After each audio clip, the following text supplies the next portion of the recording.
70 miliar. Coba renungkan sejenak eksistensi angka ini. Anda mungkin bertanya-tanya, apa makna di baliknya?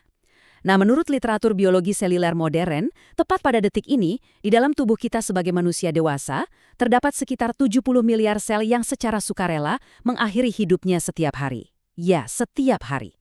Mereka ini mati bukan karena kecelakaan, bukan karena infeksi atau sebuah tragedi, melainkan demi satu tujuan yang sangat mulia, menjaga kita tetap hidup dan berada dalam keseimbangan yang sempurna. Hakikatnya, kehidupan kita yang utuh ini ternyata ditopang oleh kematian-kematian kecil yang sama sekali tak kasat mata. Selamat datang dalam sebuah penjelajahan pemikiran yang, saya harap, akan membuka perspektif baru bagi Anda. Hari ini, kita akan menjembatani sebuah jurang pemisah. Kita akan menghubungkan biologi mikroskopis yang beroperasi dalam diam di balik kulit kita dengan kebijaksanaan makroskopis tentang seni kehidupan dan kepemimpinan. Kita akan belajar langsung dari unit terkecil tubuh kita tentang bagaimana merelakan, melepaskan, dan pada akhirnya bertumbuh menuju versi diri kita yang paling paripurna. Peta perjalanan pemikiran kita hari ini akan melewati 5 fase. Kita mulai dari keajaiban kematian yang terprogram, lalu melihat kontras antara kekacauan versus keteraturan. Setelah itu, kita akan membahas pengakhiran yang elegan, kematian ego demi keutuhan sistem, dan bermuara pada penciptaan ruang kosong untuk pertumbuhan. Mari kita masuki bagian pertama pemaparan ini, keajaiban kematian yang terprogram, sebuah kebenaran tak kasat mata di dalam diri kita.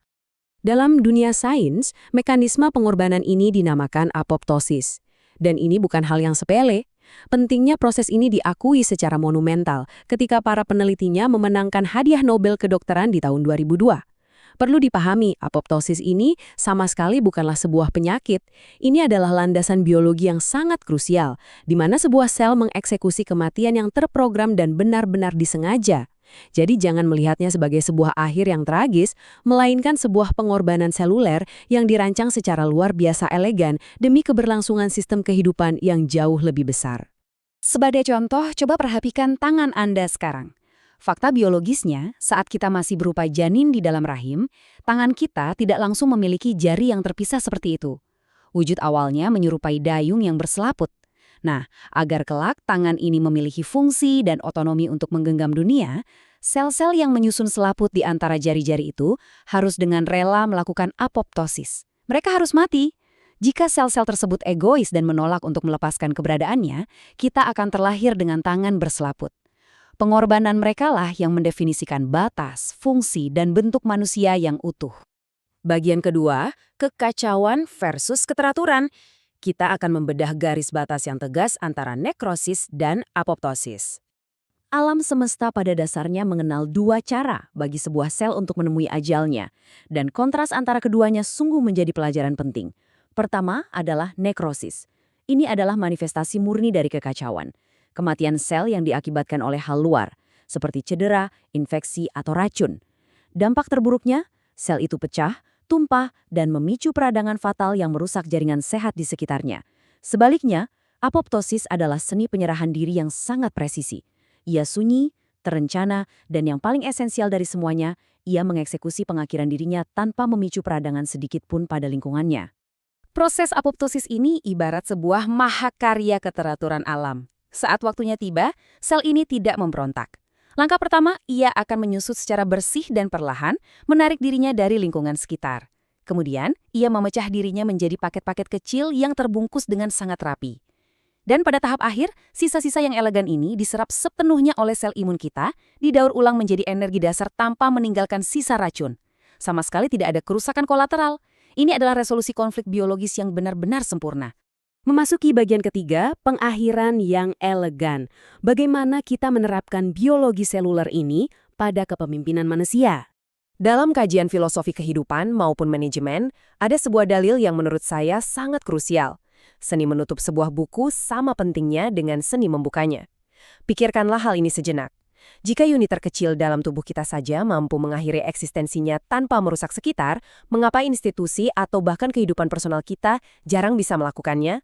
Ketika kita harus mengakhiri sebuah program kerja, sistem yang usang, atau sebuah hubungan profesional, idealnya kita dituntut untuk melakukannya secara apoptosis, sistematis, terencana, dan bersih.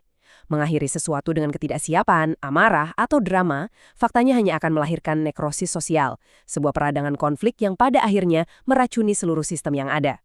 Dalam tubuh sebuah organisasi maupun keseharian kita, tentu selalu muncul sel-sel berusak yang mengancam visi jangka panjang. Entah itu kebiasaan menunda pekerjaan, budaya kerja yang toksik dan penuh intrik, atau prosedur birokrasi kuno yang sekedar membuang anggaran tanpa hasil. Dalam tubuh manusia yang sehat, sistem imun akan langsung mendeteksi kerusakan ini dan menginstruksikan apoptosis secara sukarela sebelum ia bermutasi menjadi tumor. Sebagai pemikir dan pemimpin kehidupan, kita harus memiliki ketegasan yang sama logisnya. Menolak untuk menyingkirkan kebiasaan buruk secara dini, sama artinya dengan membiarkan kanker perlahan-lahan tumbuh tak terkendali dalam hidup kita. Bagian keempat, kematian ego demi keutuhan. Tentang mengorbankan hasrat pribadi demi menjaga keutuhan sistem. Banyak tradisi kebijaksanaan kuno, entah itu filosofi Zen dari timur hingga prinsip stoikisme dari barat, mengajarkan kita satu hal yang fundamental, pelepasan ego. Yang menakjubkan, konsep filosofis ini ternyata selaras sempurna dengan biologi di dalam diri kita. Keberhasilan sebuah entitas kolektif, baik itu keluarga, tim di tempat kerja, maupun negara sekalipun, seringkali menuntut kita untuk menundukkan dorongan narsistik di dalam diri. Akan tiba masanya di mana kita harus berani melepaskan hasrat untuk selalu diakui, mundur perlahan dari sorotan utama, dan membiarkan ego kita pudar. Tujuannya, demi memastikan keseluruhan mesin kehidupan dapat beroperasi dengan harmonis dan utuh. Dan akhirnya, bagian kelima, ruang kosong untuk pertumbuhan. Memahami ketidaktoleransi alam terhadap penumpukan yang sia-sia. Dalam hukum fisika dan biologi fundamental, kita tahu bahwa ruang dan energi adalah sumber daya yang terbatas. Alam semesta ini sangat-sangat tidak mentoleransi penumpukan hal-hal yang sudah tak lagi memiliki fungsi. Sel-sel yang telah menua dan purna tugas harus rela untuk digugurkan. Mengapa demikian? Karena mempertahankannya berarti membuang nutrisi berharga secara sia-sia. Logika yang sama ini berlaku mutlak pada pikiran dan realitas hidup kita. Paradigma lama, beban masa lalu, atau cara-cara usang, semuanya menempati ruang kognitif kita. Melepaskannya adalah satu-satunya jalan yang logis untuk mengosongkan ruang, sehingga benih inovasi baru dan kebijaksanaan segar akhirnya memiliki tempat untuk berakar dan bertumbuh. Pada titik ini, seluruh rasionalitas biologi yang kita bahas mengantarkan kita pada satu pertanyaan reflektif yang sangat mendasar. Jika triliunan sel renik yang bahkan tak memiliki kesadaran di dalam diri Anda memiliki kebijaksanaan alamiah untuk merelakan eksistensinya demi kehidupan yang lebih luhur, lalu mengapa kita, manusia yang dianugerahi akal budi tingkat tinggi ini, justru seringkali merasa terlalu arogan, terlalu mengikatkan diri, dan terlampau gentar untuk sekedar melepaskan apa yang sudah semestinya berlalu? Pada akhirnya, konsep apoptosis ini mendekonstruksi habis-habisan ketakutan manusiawi kita tentang apa yang disebut sebagai sebuah akhir. Melepaskan, apapun itu bentuknya, bukanlah sebuah simbol kegagalan atau kekalahan.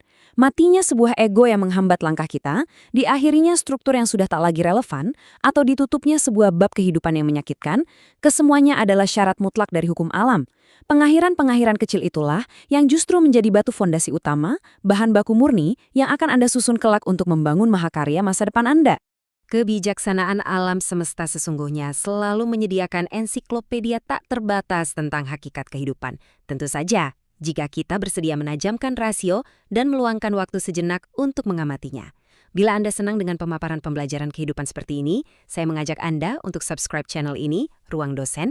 Pastikan untuk mengaktifkan lonceng agar Anda mendapatkan notifikasi bila ada pemaparan terbaru. Klik like dan share pembelajaran ini jika dirasa bermanfaat, agar kita bisa bersama-sama menyebarkan ilmu pengetahuan dan hikmah logis ini kepada mereka yang di luar sana, yang mungkin saat ini sedang berjuang belajar untuk melepaskan. Terima kasih telah menggunakan akal budi Anda bersama saya hari ini, dan sampai jumpa pada penjelajahan filosofis kita selanjutnya.